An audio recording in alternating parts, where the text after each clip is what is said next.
Olá, e o papo furado de hoje é demanda induzida. Por que ampliar vias nem sempre reduz o congestionamento? Nós vamos responder essa pergunta hoje para você. Existe uma ideia muito comum em engenharia e até em leigos também, no senso popular, de que se o trânsito está ruim, a solução é simples.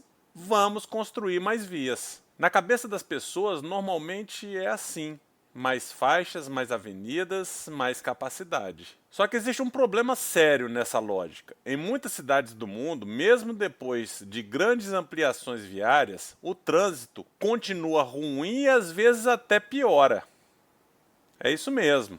E hoje a gente vai entender por que isso acontece através de um conceito chamado demanda induzida. Olá, sou Léo Schutt, daqui do Canadá para o Brasil, apresento técnicas de engenharia de tráfego para vocês, engenheiros e arquitetos, fazerem mais de R$ 20.000 já nos primeiros projetos. Então, curta, compartilhe, salve e comente. A pergunta central aqui é simples, mas poderosa. Se mais faixas realmente resolvessem o trânsito, por que cidades com 10, 12 ou até mais faixas continuam congestionadas? Isso quebra uma intuição muito forte, porque a gente tende a imaginar o trânsito como um problema de falta de espaço físico. Mas ele não é só isso. Ele é um sistema que responde ao próprio comportamento das pessoas. A demanda induzida explica parte desse fenômeno, e eu vou explicar um pouco mais à frente. Demanda induzida é o aumento do tráfego causado pela ampliação da capacidade viária. Ela é basicamente isso. Quando você aumenta a capacidade da via, você não está apenas melhorando o fluxo existente, você está mudando o comportamento das pessoas. Ou seja, você cria condições para que mais gente passe a dirigir.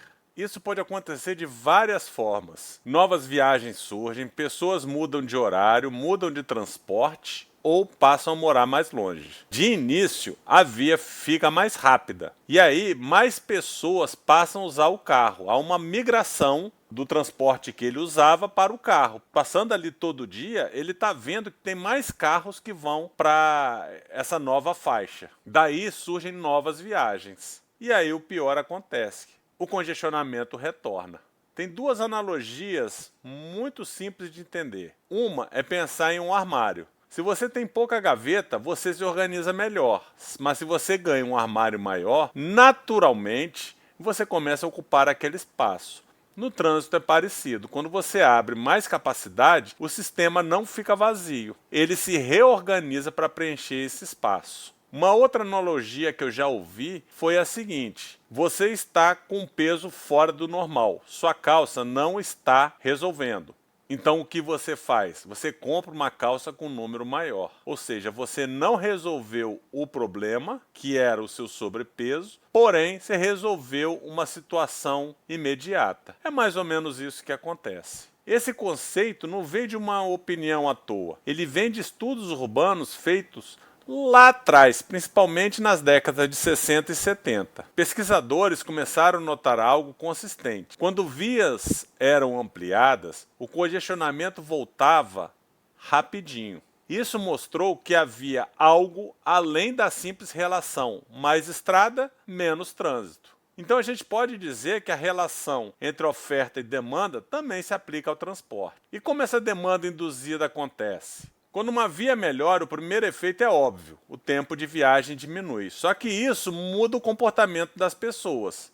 Dirigir passa a parecer mais conveniente, mais rápido, mais previsível, mais fácil. Isso gera uma relação em cadeia. Mais pessoas entram no sistema, mais viagens acontecem e parte da vantagem inicial desaparece. Pode-se dizer que nós temos 4 tipos de demanda induzida. A demanda induzida não acontece de uma única forma. Tem a demanda latente, que são viagens que já existiam, mas estavam travadas pelo congestionamento. Essa é uma. Tem a mudança de transporte, quando pessoas deixam o ônibus ou outros modos e passam a usar o carro. Como que é isso? A pessoa estava de ônibus, viu que a via está mais rápida. Ele, opa, vou deixar de vir de ônibus, vou passar a vir de carro. Tem mudança de horário, com mais gente indo para o pico. E tem um efeito urbano, que é o mais importante. A cidade começa a se espalhar mais. Eu diria que agora é o ponto mais importante da aula. E vou explicar por quê. No curto prazo, ampliar as vias funciona. O trânsito melhora muito. Mas no médio e longo prazo, o sistema tende a voltar ao congestionamento. Ou seja, você ganha eficiência temporária, mas o sistema se ajusta e volta a saturar. Um exemplo muito famoso é em Houston, nos Estados Unidos, com a Cat Freeway. Ela foi expandida para uma escala gigantesca, chegando a dezenas de faixas, se eu não me engano 26. Mesmo assim, o congestionamento não desapareceu, ele voltou com o tempo. Isso mostra que o problema não era apenas falta de espaço. E por que isso acontece? Esse ponto é essencial. Trânsito não é só engenharia, é comportamento humano. As pessoas decidem como se deslocar com base em tempo, custo, conforto e localização das atividades. Então, quando você muda a infraestrutura, você muda as decisões. Na economia, isso é chamado de elasticidade de demanda. Quando o tempo de viagem diminui, a demanda aumenta. Isso significa que o trânsito não é fixo, ele reage às condições do sistema. Então, vou trazer agora 3 gráficos para a gente entender o que viria a ser essa demanda, essa elasticidade de demanda. Esse aí primeiro é o planejamento de tráfego ideal. Esse gráfico ele mostra o pensamento tradicional da engenharia viária, a ideia de previsão de demanda, ampliação de capacidade antes da saturação. Ou seja, vamos ampliar hoje para suportar o crescimento futuro. Aí nós vamos para a realidade. Esse é o gráfico mais importante, porque ele revela a previsão com a situação atual, a demanda induzida e o crescimento além da previsão. É literalmente a definição gráfica de demanda induzida. A capacidade adicional gera crescimento adicional de tráfego. Em outras palavras, é o erro clássico do planejamento viário. É assumir que o tráfego vai crescer apenas até a demanda prevista. Na prática, a própria ampliação cria novas viagens. E esse gráfico ele reforça o mecanismo do gráfico 2, o anterior, mas com um foco mais direto. Ele mostra que não é o congestionamento que limita o crescimento viário, e sim a própria escolha de aumentar a capacidade. Se a gente fosse traduzir de uma forma simples, seria: não é o trânsito que pede solução, é a decisão de expandir vias que organiza o sistema. Ele muda o foco de previsão para a escolha. O ponto central aqui é a palavra choice no título. Isso indica que não se trata apenas de erro de previsão, mas de uma decisão de planejamento urbano. Não é só técnica, é política pública e prioridade urbana. Assim como no gráfico 2, o anterior, vemos que o aumento de capacidade gera aumento de demanda. O gráfico ele reforça a ideia de ciclo. Vemos que o aumento de capacidade gera aumento de demanda. Mas aqui o pesquisador, como por exemplo o autor desse gráfico, Jeff Speck, ele enfatiza que isso torna uma escolha recorrente. Ampliar vias significa aceitar mais tráfego no futuro. Aí a gente entra para aquele ciclo. Mais vias, mais carros. Justificativa para mais vias. Esse gráfico ele fecha o argumento da demanda induzida. Ele funciona quase como uma conclusão visual. Ele resume a tese de que não existe solução puramente de engenharia viária para congestionamento, porque o próprio sistema se adapta à capacidade criada. Então, falando com palavras bonitas, não estamos resolvendo congestionamento, estamos redefinindo sua escala. E o sistema não reduz o tráfego, ele o ajusta à capacidade disponível. Aqui é muito importante separar esses dois conceitos. Demanda reprimida é aquela que já existia, mas não acontecia por causa dos congestionamentos. E demanda induzida, ela é nova. É uma nova demanda que surge porque o sistema ficou mais eficiente. E os dois, infelizmente, acontecem ao mesmo tempo, quando se abre uma nova via. Um dos efeitos mais fortes disso aparece na cidade. Quando o deslocamento fica mais rápido, morar longe passa a ser viável. Isso incentiva cidades mais espalhadas, menos densas, mais dependentes do carro. Então a infraestrutura acaba moldando a cidade.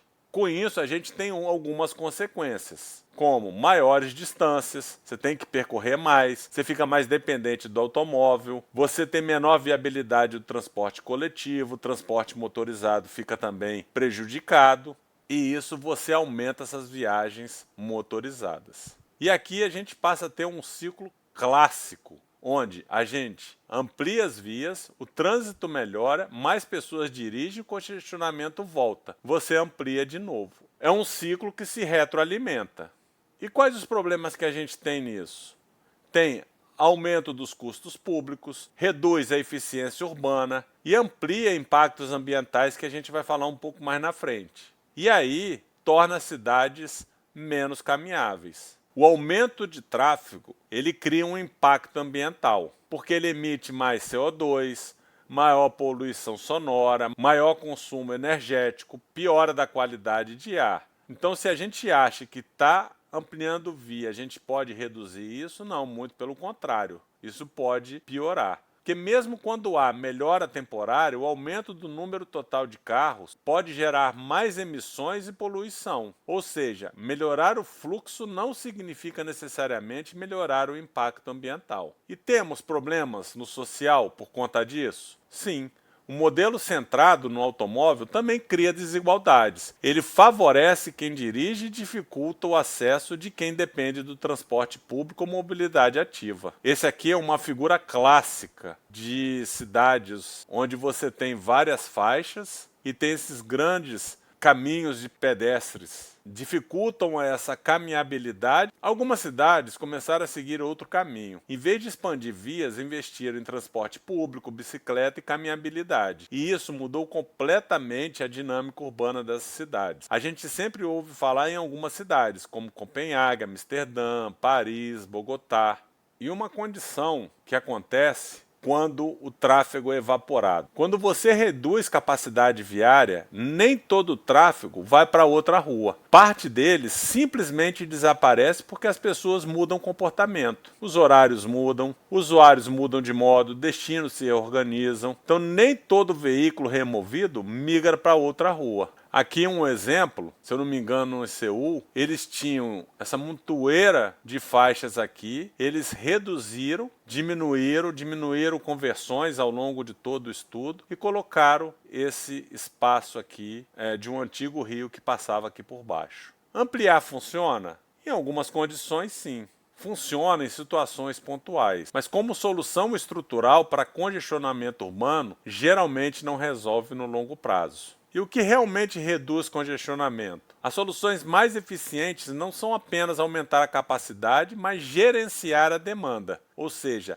reduzir necessidade de deslocamento e melhorar alternativas ao carro.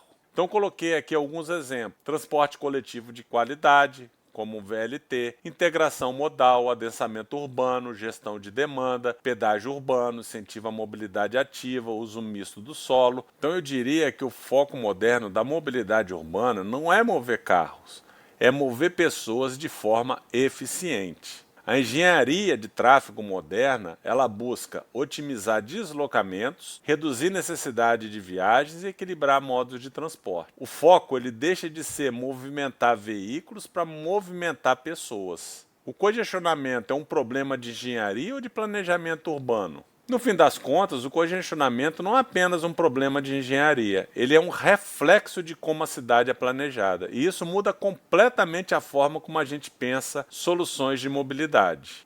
Tchau!